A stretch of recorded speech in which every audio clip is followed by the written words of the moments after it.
nakabakasyon na ang marami, lalo yung mga kids, no? Na ito Yes. mag-explore na ng iba't ibang activities. The adrenaline rush is on. Tama ba, Yes, Bao? Mama, it is so on! Ganyan na ganyan ang mga bagets ko ngayon. At ito, mga kapatid, para maiba naman sa swimming, pwede kayong mag-bonding ala team building. Wow. Ay, gusto ko yan. Yan nga, ang larga ni Laila ngayon sa Antipolo, Aba, Mama. may kasama pa. Iuna naman tayo. Oo nga, ito na, Oo. Laila. Nakapasa ka ba sa mga obstacle course dyan? Oh, Ang ganda game ng na flowers, game. Oo oh. nga, game. Ano yan? Nagbabagwan? Bagwan ni Laila. Ay, naku, Maui and Mami Chiki! Nakikita ko ng islang aking didiskubrihin. O, hindi ba bonggang-bongga lang? Makakarating din ako sa aking paroroonan dahil nananaguan tayo ngayon sa Philip Sanctuary sa San Juan, Antipolo. O, di ba, ang bongga nitong balsa. Medyo day off muna tayo sa paglalangoy. Pero syempre, may mga water activities pa rin. Kagaya nga nitong pagra-rafting dito sa kanilang isang area.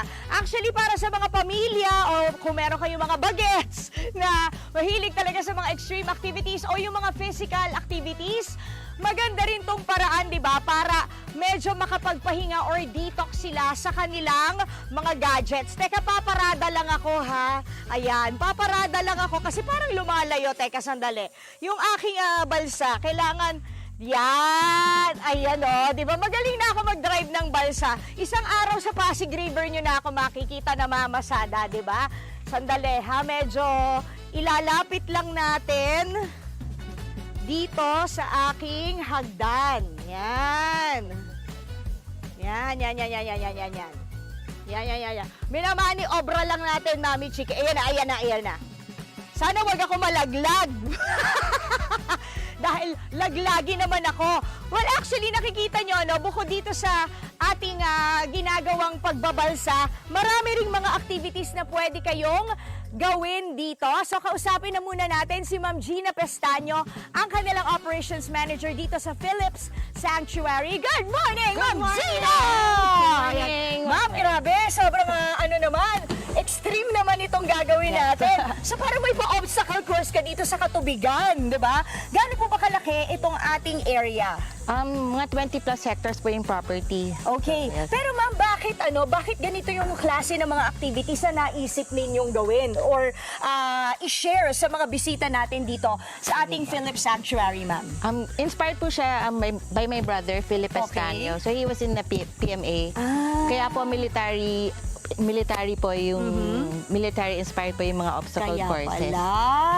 Okay, Yes, pero and then ma'am, outdoor, and then nagpa-follow po siya sa terrain ng nature. pero ma'am, bukod dito sa mga obstacle na to, paano po ba yung level? Meron din po bang pwedeng gawin ng mga bata na obstacle Yes, course meron dito? po kaming natural playground dun sa taas. So, for all ages po. So, meron as like preschool, tapos mga all the way to grade school, high Ayun, school. bonggang-bongga lang. So, ito Mag-e-enjoy ma'am, po ano yung mga talaga sila. ginagawa naman nila? Ayan, Tito Alvin, no?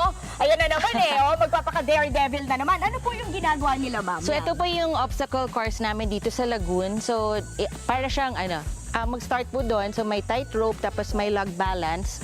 Tapos, dito naman yung relay. No? Yes po. So lahat po So, yan series po ay siya. nagre-require ng balanse sa katawan. Kaya hindi ko ginawa Mas Coordination. magaling talaga tong Tito Alvin natin di ba? Go Tito Alvin, ang yabang Back! Kasi tingnan nyo, nakikita nyo ba? Go, di ba? Galing. So, yan yung floating barrel. Oo, kasi meron siya talagang mga drum. Yes. One wrong move, Mami Chiki, and Maui, ay talagang wala na. Malalaglag ka talaga dito pag na-out of balance ka. Kaya good luck sa'yo kapag hindi ka magaling magbalanse. Pero ma'am, bukod rito, ano pa po yung mga pwede nating gawin? And ano pa yung pinakang exciting para sa mga bisita? So, marami kaming mga activities na outdoor din. So, dun sa area na yun, yung mga mud crawl. Ayun, gusto So, ko yun meron yun talaga pang yung mga- bentahe, mudslide. yung As in, mudslide naman nandun. Tapos meron kaming wall climb, tapos meron kaming low ropes dito. Tapos dito naman sa likod may hanging bridge. Okay. Ma'am, tanong, baka bitin sila or napagod sa isang buong araw ng pag-activity, pwede po ba tayong matulog dito? Yes, marami kaming accommodation. So may villas, may cottages, may Okay. dorms. So, classic-classic po. Pwede. Yes. Pwedeng couple, pwedeng pamilya, pwedeng Yes, grupo. yes po. Okay, ayan. Come here, come here, come here, come here. sorry. Ang cute kasi ng aso. Halika dito. Pero ma'am, aside from that, ano pa yung pwede gawin? Kasi nakita ko may mga ostrich kayo, kung ano-anong mga farm animals. So meron kaming animal feeding, may ostrich kami, may tupa, may kabayo, tapos may mga manok, tapos mga turkey. Pwede so natin pwede pong pakainin pakainin. yun. Tapos At may rabbit. balita ko, pwede mo hulihin yung manok tapos mapaluto mo. Yes, pwede. So parang masaya hindi ko din kaya. gawin yun. Hindi ko kaya. Huhulihin ko na lang tapos Pwede makakalan din ko. na kami magluto. Ay, Pero ako! kasama po sa fun yung kayo po yung maghuhuli. Ako na lang maghuhuli pero pawalan natin Yes. ulit. Parang hindi Pwede ko naman. kaya. Okay, o sige ma'am. I-explore pa namin ni Tito Yes. Alvin yung iba't ibang mga activities. Mamaya may challenge kaming gagawin ni Tito Alvin pero malamang talo ako dahil ano ba naman ang laban ng mga arthritis ni Tita sa matipunong katawan at abs na may sariling buhay ni Tito Alvin. Pero ayan ang gagawin namin mamaya. Mag-cable. Ano tawag dyan, ma'am? Yung cable? Tightrope. Yan, magta-tightrope kami mamaya. So, abangan nyo yan kung sino mananalo. Nako, Tito Alvin, magpatalo ka. So, ayan dito kami pupunta. Ayan, yung ginagawa nila. Magta-tightrope kami dyan. Ayan, habang ang cute-cute talaga nitong aso na to. Iuuwi na kita eh. O paano, Mami Chiki and Maui, yan muna ang pinakahuli dito. Babalik kami for the challenge. Balik sa inyo sa studio. Up, up, up, up. Come on, come on. Ang saya-saya naman dyan. Mama, nakita mo ang may aso. Tanggalin ni Tito Alvin. Oo, nako, Team Alvin and Laila talaga kami. Galing ko. Ako yan, Mama. Nahulog na ako. Of course. Marami pa dyan, ha? Mamaya explore natin ulit. Ay! Ayan na nga. Go! Go, Tito Alvin! Oh, Oh my God. Kinakabahan ako. boy. Obstacle course experience. Yan ang hanap ni Alvin. Hindi natin. Ang hirap kaya. Nakita mo lalo ang init, di ba? Pero challenge accepted yan ni Laila. Pati si Laila, makika-obstacle course siya sa isang sanctuary sa Antipolo na bukod sa makakapag-relax ka, relaxing ba yung obstacle course? Tignan nga natin, parang gusto ko yung nakaka-adrenaline rush, di ba? Oo, Mama, gusto natin yan. At eto na nga, mga kapatid, ang mga pang-bonding activity na yan, ipapasilip pa sa atin ni na Tito Alvin at Laila. Kaya naman, Laila at Tito Alvin, ano? Sino ang panalo dyan? At may magpapatalo ba sa inyo? Competitive pa naman tong mga to. Oo, tingnan mo, ano ba itong pinagkakaabalahan nila? Kanina nagtatatalo doon sa obstacle Ano na? Ay, ano yan? Ostrich? Yan. Ay, ang cute! Eto, busy kami magpakain ng ostrich.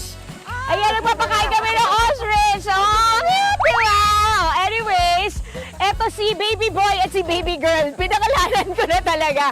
Nagpapakain na kami ng ostrich. It's breakfast time, o hindi ba? Pero yung ating mga extreme activities, kinarir na natin kanina. Kasi mas maganda raw yung challenge na gagawin natin ngayon, o hindi ba? Pero, syempre, kikwento muna ni Tito Alvin kung ano yung pinaggagawa mo. Sige, ano ba yung pinaggagawa mo kasi? Nag-mudslide ako kanina after kung subukan yung mga obstacle course. Ayun, ang bilis ng mudslide.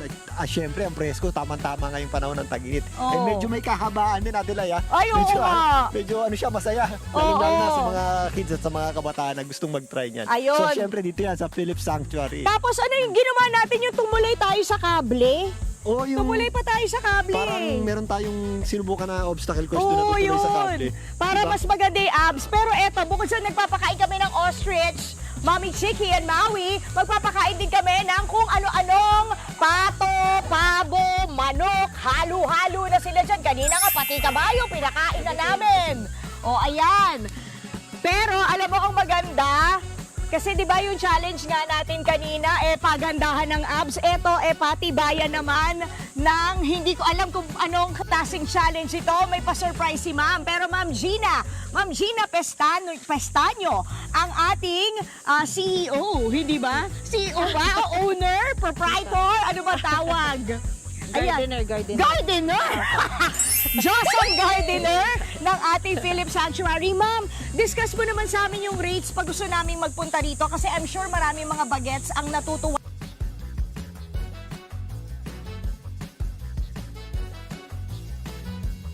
Para maglalakad ka na Tapos lang, ma'am. pwede Johnson din Josa ka. mag-swimming. Nasa 430 pesos pa yung entrance. Okay. Tapos ang dami na pwedeng gawin. May mga playgrounds kami for the kids. Okay. And then playground then for adults and yung grown-up. For grown-ups. Yes, so ayan. maraming Ma'am, pwedeng- pwede po ba tayong matulog dito? Yes, may mga accommodations, may mga cottages, dorms, may villa. So iba't ibang ano. Ayun, okay. So magkano yun? Depends na po kung ilang number of people tapos yung kinds of accommodation. Okay, o sige Napipili. ma'am. Ano tong pa-challenge mo sa amin? Sa So, baka ito, may yung dinala? catch the chicken. So, Okay. yun. Catch the chicken! Oh. So, I'll put a blindfold po sa Okay, o sige. So ayan, ma'am, invite mo muna sila habang ako na magba-blindfold. Ayan, sige po, Invite ko go. Hawakan kayo yan, sa kaya niyo yan, ma'am. Philip Sanctuary Eco Resort sa San Juan, Antipolo.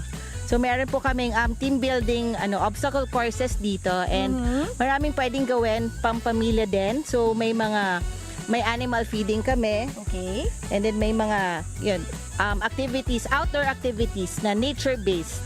Ayan. Yes, for families po. So maganda po dito, kakaiba po. So na Okay, so naka-blindfold na kami, ma'am. Ano gagawin namin? Hulihin dito, namin yung hulihin manok po yung lang chicken. naka-blindfold? Yes po. Hoy, Tito Alvin, dapat naka-blindfold ka, ha? Madaya ka, ha? Bwe! Naku, mamaya pinagtitipan niyo ako, ha? O sige, pasok na tayo. Ako, hindi ako baka mamaya ako lang naka-blindfold, ha? O sige, so manguhuli tayo ng manok, Mami Chiki at Maui na talaga wala akong makita. Good luck sa amin! So, hindi ko alam kung... Ayan, ito na si Tito Alvin. Hoy! Madaya ka! Wala kang blindfold! O sige, Mami Chiki and Maui, eto na. I-attempt na namin manghuli ng manok. Ready! Set! Oo nga, yung mga manok dyan, kung sino lang yung willing ha, tsaka open-minded, magpahuli na kayo. Okay, sige. Okay, ready, set, go!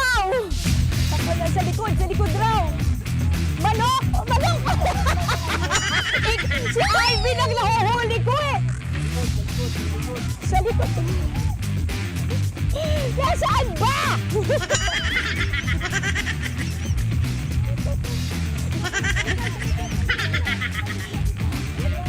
Ay!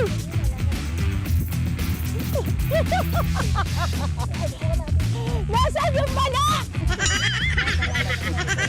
Manok! Nasaan ka na?